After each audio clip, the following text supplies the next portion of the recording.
Okay, so this is gonna be my PD skip commentary, I guess. I wouldn't say this is a tutorial. I think it'll help go over the intricacies, but I think this trick requires a lot of knowledge about those intricacies, and that's just something you come to get used to over time. Um, Also, I'll be linking a bunch of useful videos that kind of go over that background information below. But again, I think the best thing is to just do it, and you come to learn those intricacies over time.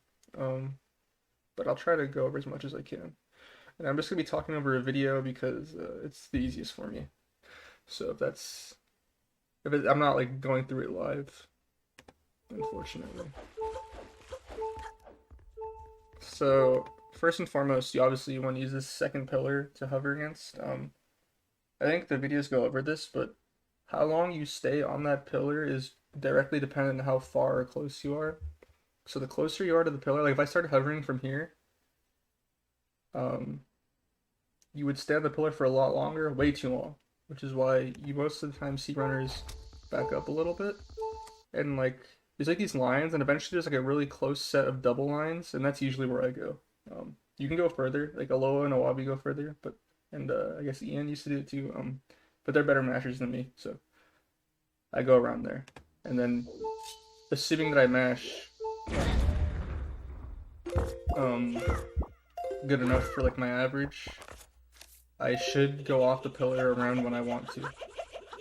So now you just start hovering. And this is boring, so I'm gonna skip it. You get high enough. And eventually you slide off the pillar like this. And this is what I'm talking about when I mean how long you stay on the pillar. So like if I was closer to the column or the pillar, but I did the same exact mashing, I would have gone off the pillar higher. And it is safer, but if you can get up here fast enough, it wastes time, and you're just stuck here, hovering. Okay, so moving on. We're going to here for bomb turns. So this is like the easy part, you know, you're just hovering up here. But that pillar part with the going off of is important, I feel like, so I just want to talk about that really quickly. So I guess before we get there real quick, what we're doing is we're chaining bomb hovers using bomb turns to change our angle to just get a more appropriate angle for the fairy hopefully in the end. So like the inputs for that are pretty much you pull the bomb and then on a specific frame you pull the leaf and then it'll drop the bomb. Hopefully like at the right time that you want. And obviously after that you want to slash your sword so you don't just fall and die. So that's important. So yeah. These are the inputs I like to use. I'd recommend sticking to a certain set of inputs because you get really used to that muscle memory. I like these are my specific PG skip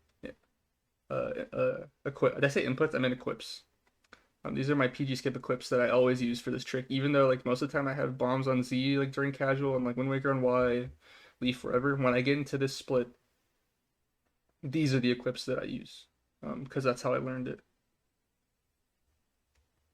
Um, so yeah, let's go. So the first bomb turn is pretty easy. You want to get to about this part right here. It's like this weird like white. There's like a little like lighter texture here, but there's also like it's pretty easy to tell. I feel like distinctly. It's like this shape right here, and like you can look. There's like a V here that goes perfectly down to the line, and the line goes perfectly down right here. You just want to stay here. Um, you could also look down and look at your shadow. Unfortunately, this video doesn't have that, so I can't say. But like, there's also a line on the floor, and once your shadow passes that line, then you're good to go. But I think I mentioned this already, but this bomb turn is relatively easy compared to the second one. It's not that precise, so this one you just want a generally late bomb pull. Um, but yeah, usually it's fine. The second one's where it gets busy. So let's go on. So once I get to the spot, I start pausing so I can buffer the input, and then I start pulling the bomb. I'm gonna start using terms like first frame bomb pull, maybe like I don't know, third or fourth frame bomb pull. And that like says the frame that I dropped the bomb relative to like when I could start. So like first frame bomb pull is pulling the bomb and then dropping it on the first possible frame, and it takes a while for that to happen. So like if I were to press leave here, the bomb wouldn't even come down.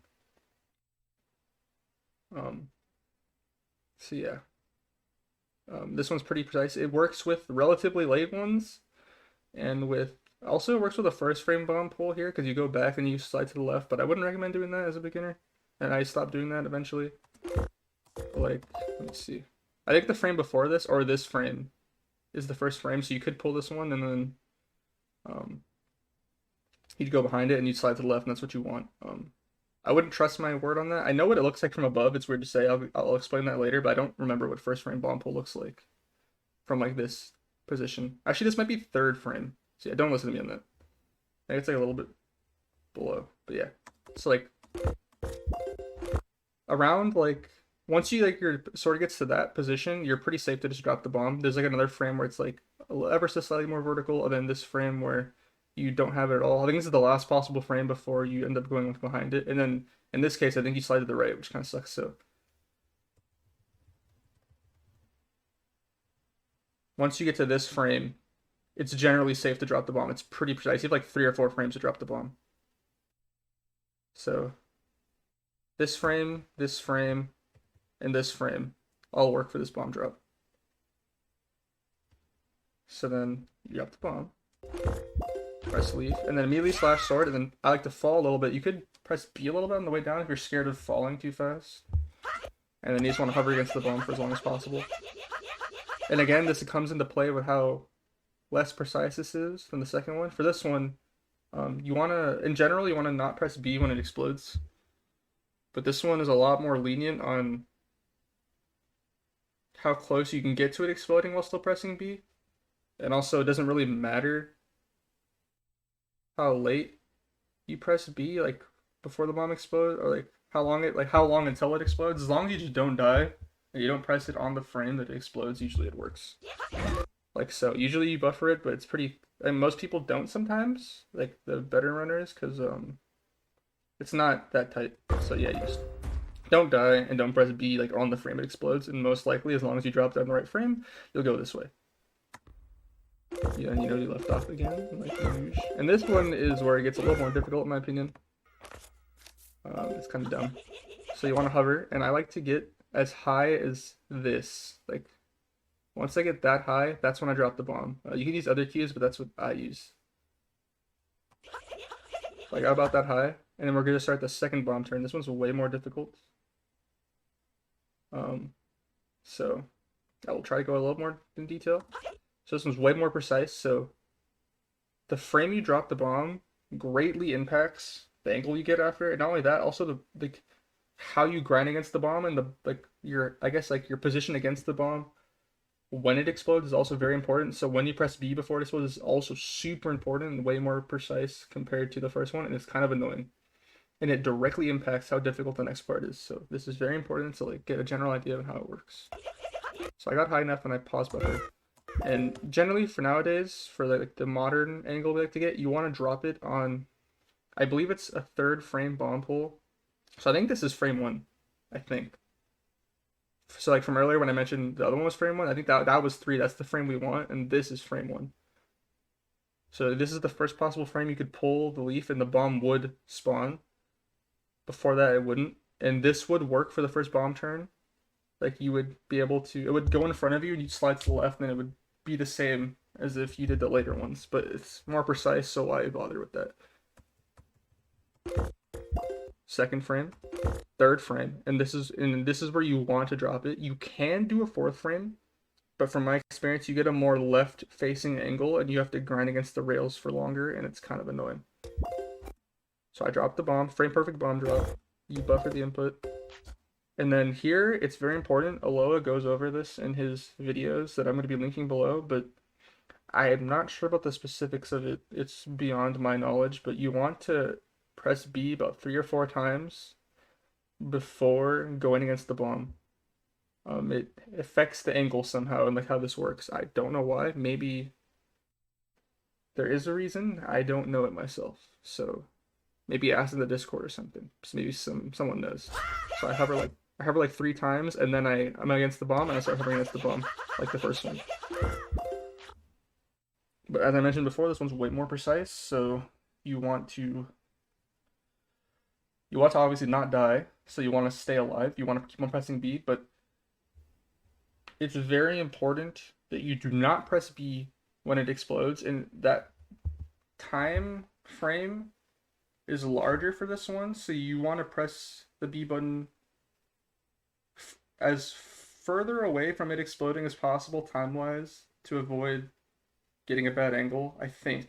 At least from my understanding, it's bad. There are some cases when it works anyways, but I think it's when you're really low against the bomb. It can be hard to control that. So what I like to do is just stay relatively high on the second, like the upper half of the bomb. And I like to buffer this a lot because I'm bad. So just stay on the upper half.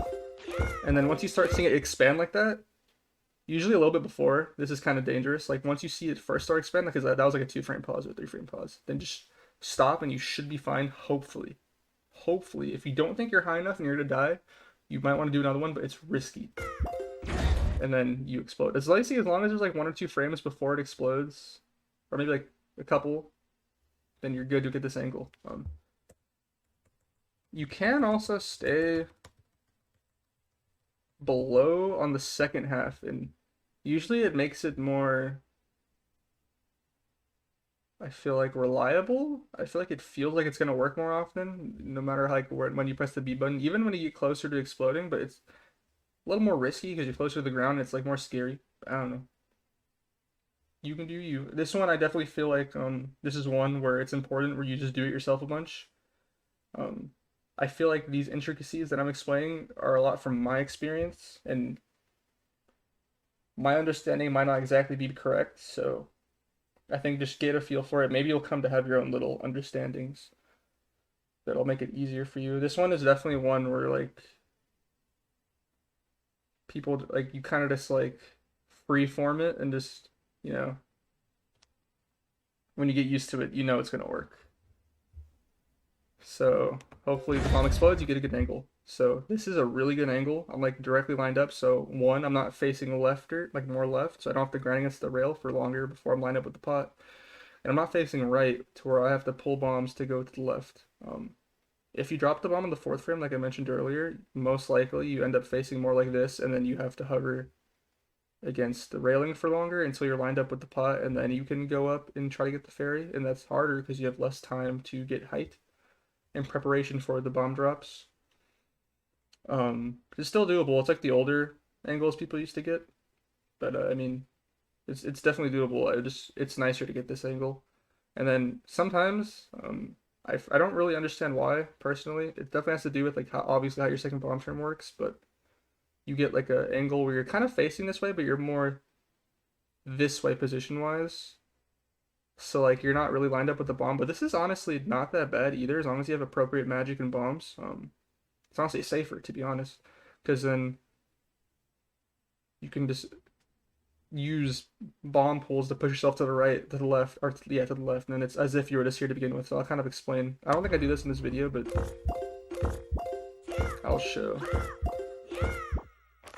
So in general, or real quick too, you want to pull leaf at some point on the way there, like that, because you're gonna move the camera eventually to like get a good overall view of the landscape to know when to do the 2 bomb drops. And for some reason, if you don't pull leaf like that, even if you're just pulling leaf during a bomb pull works, you can't move your camera and free cam as freely as you usually can. So if I didn't pull leaf, what if I try to like tilt the camera the way I do in the future?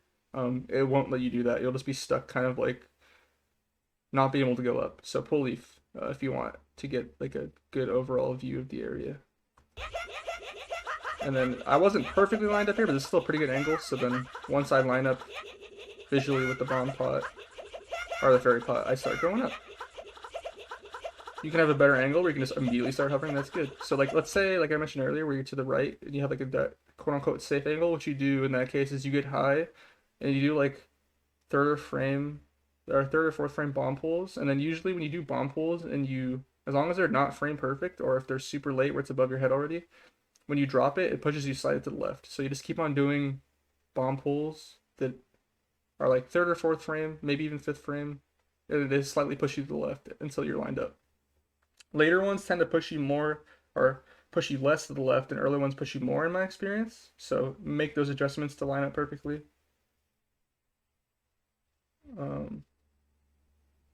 Yeah, just line up. And then you just want to get high enough so that you can do appropriate ones. You don't want to get too high, because if you get too high and like you have a really good angle and you're allowed to get high, you might take too long to fall to the ground before the bombs explode, and then you just don't have time to like set up appropriately. So like get moderately high, but don't be too low, because then you need to get first frame bomb pulls here, and it's kind of annoying. I do one frame perfect bomb pull, one not frame perfect, so it'll be a good visual to show what both look like. But the lower you are, it's really important to hit those two frame perfect bomb pulls, and it can be kind of annoying. Because when you do a first frame bomb pull or a late bomb pull, like a super late one, the bomb goes in front of you, and that's what you want, because you're gonna want to hover against it eventually. And if you don't, it goes to the side, and then you're done. So what I like to do is go. It's really hard to see in this video. I apologize. But usually you can see Link's shadow, and it's relative to the distance to the pot, and that's really helpful to know when to start dropping the first bomb, because we're gonna do 2 bombs in succession, so that you hover against the second one, first one blows up both and the pot, and then you get pushed into the fairy, hopefully. But yeah, you can't really see the shadow. My apologies. This video quality is bad, but this is all I have to me right now. I like to line up at about this, or like when the shadow's around here, and then a little bit past it, I guess, in this video. And then I buffer for the first bomb drop. And then you either want first frames or really late. I think this first one's really late. So let's say you miss the input. So okay, so visually from above, I guess I mentioned this earlier, I know what a first frame looks like.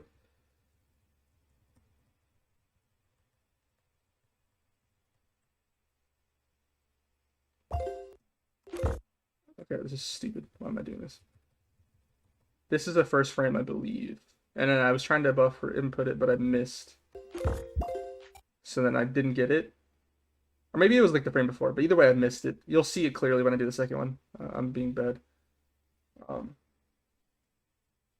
What you want to do in this case is it's above you, and ideally you want to go behind it. And this one it doesn't matter, because you're still like you still have one more bomb drop to do. Usually you want to go in front of it. But for the second one, if you get this late pull, you want to go behind it, because you want to hover against the second bomb. So since this is the first bomb and you miss the first frame and this is above you, it doesn't matter which direction you go. But if it's the second one, you want to go behind, or else it's YOLO, and you don't want that to happen. What determines that is kind of weird. It depends on when you slash your sword, I think, kind of. So what I like to do is wait ever so slightly to fall a bit. Like, it's weird. The timing's in my head, so it's really hard for me to explain this. Like, I wait a little bit, like I buffer like a frame or two, like I buffered a frame there, and then I wait a little bit, and then I slash a sword, and you go behind it. If you slash immediately, you go in front of it. And I think eventually, even if you wait too long, you go in front of it. I could be wrong on that. I would also recommend just practicing this and just like going high, and then intentionally doing late bomb pulls, and then seeing what the timing is for you for making sure you go behind. But generally, you wait a tad bit, and then you press B, and then you go behind it. If you press it immediately, you go in front. And again, for this first bomb, it doesn't matter. But the second one, you want to go behind if you don't get the frame perfect. Because if you get the frame perfect, you always go behind. It doesn't matter. So you drop that first bomb. And then once you get like about halfway or a little bit closer, maybe like here, you want to drop the second bomb. And this one I do a frame perfect, I believe. So this is the frame. This is first frame from above visually. And this is how I tell. So then I buffer it, the bomb drop pull, and I go behind it, like that every time. So again, if you did a late one, you want to go behind it, so delay that B press ever so slightly. Then you fall, and you hover against it until the bomb explodes. This one was kind of a bad example because I took so long to drop that second one. If you drop it quicker, you have to hover on it for longer. It can get kind of scary. But yeah, once you do that, you just want to fall and hover against it. You don't want to die, so don't hit the ground. You don't want to go over the bomb, so you have to match perfectly to where you grind against it, and then hopefully you launch into parry. And then you lift off again, and then you live. One thing to say, it's very important. the spacing of your bomb drops. You want to make sure you drop your first bomb close enough so that, like, as far as possible, but still close enough so that second bomb will chain into the pot. But you also don't want to drop that second bomb too close to the pot, or else you'll shoot over the fairy, and that's really lame. So, like, if I went further ahead, I would have shot over the fairy and not landed on it. And I guess the same thing could be said about being too far away. You just want to do it perfectly so you land on it. Some closing thoughts. Unfortunately, this is a video, so I can't just like freehand a backup example. But let's say you just missed the fairy, right? Or either you mess up the bomb pull for the second one and you end up going to the side, or let's say you go over it.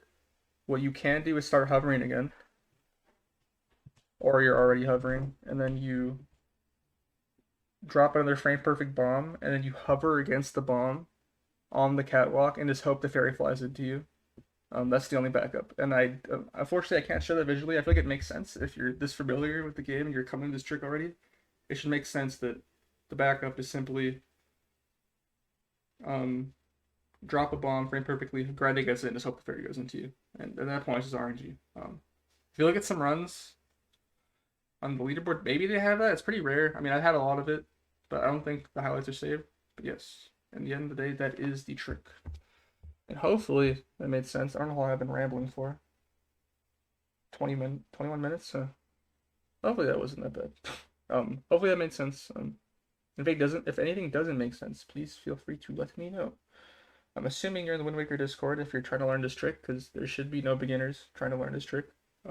So message me or DM me. I am in there. So yeah. This is kind of scuffed, but I mean, it's better than nothing, I hope. So yeah, thank you.